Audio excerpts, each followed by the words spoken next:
Hi, everyone. America has always been a country of change.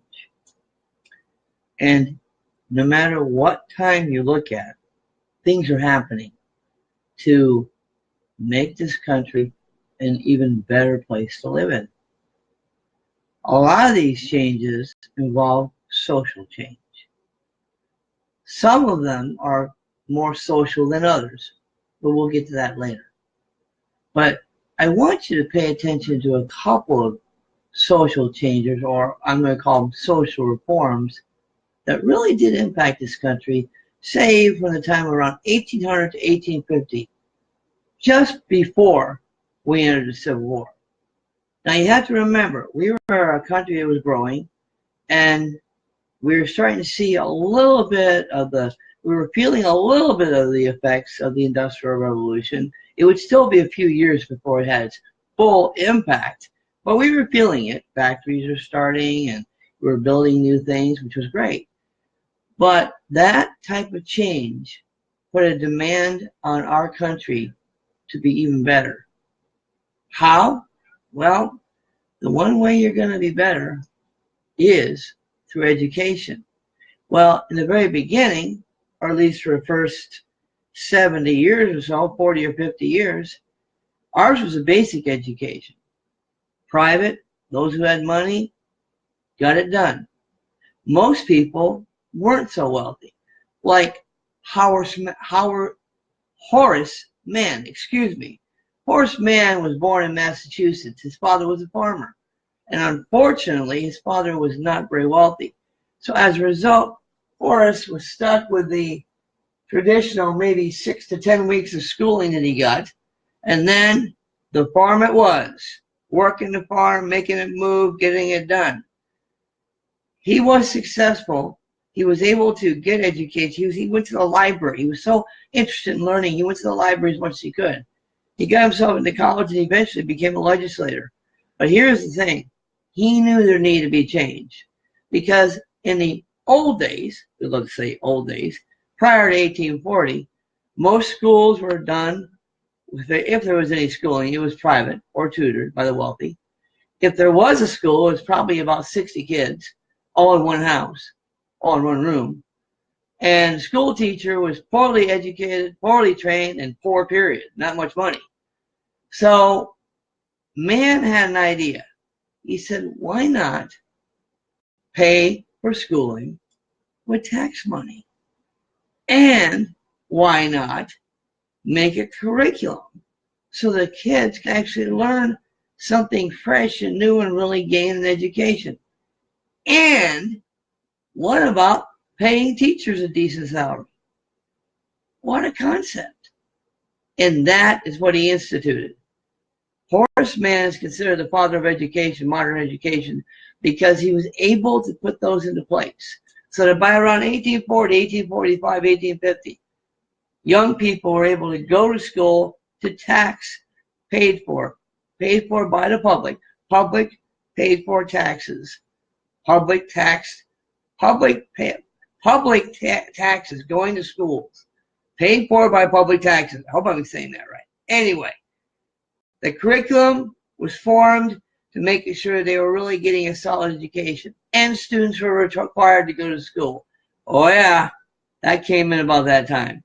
So public education started between the 1830s and 1850s, all because Horace Mann saw a need, a real need, to put this nation into a world that was also being educated. What a concept. And what a reform. But see, Horace Mann wasn't the only reformer, though. We've got a lady named Harriet Tubman. Now, Harriet Tubman was a wonderful African-American woman who was a slave, born to a slave family in the South, of course, and her original name was Armenter, but she changed it when she got married. But here was a trick behind Harriet Tubman's heart and success. When she escaped, she brought her two brothers with her. And she realized, you know what? There are other people back there who need to escape too. So she went back to help others escape. You see, there was something called the Underground Railroad.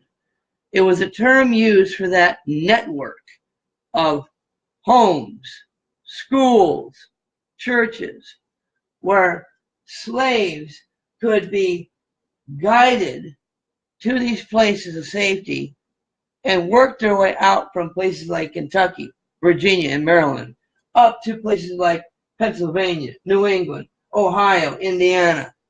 That railroad, quote, quote, gave the opportunity for slaves to get freedom years before the Emancipation Proclamation.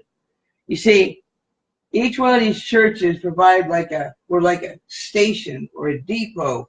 They called them stations, depots, safe houses. Now, the person who was at these stations or depots or safe houses was called the station master. The person who guided those folks from one place to another was called the conductor. Sounds elaborate, and in some ways it was, because it was very quiet, very carefully done. It was known but not known. And you know what? It was a big success. It lasted for decades and brought a countless number of people from slavery into freedom up north. What a concept. The Underground Railroad, part of the abolition movement. Then there was something else we could talk about. It's not really a movement in itself, but it's kind of a change in the way people do things. It's called the arts. And I'm going to refer to two people in particular, John Audubon and Edgar Allan Poe. Why those two? Well, John Audubon became very famous for his pictures of birds. And you see, he was a naturalist. He loved the outdoors.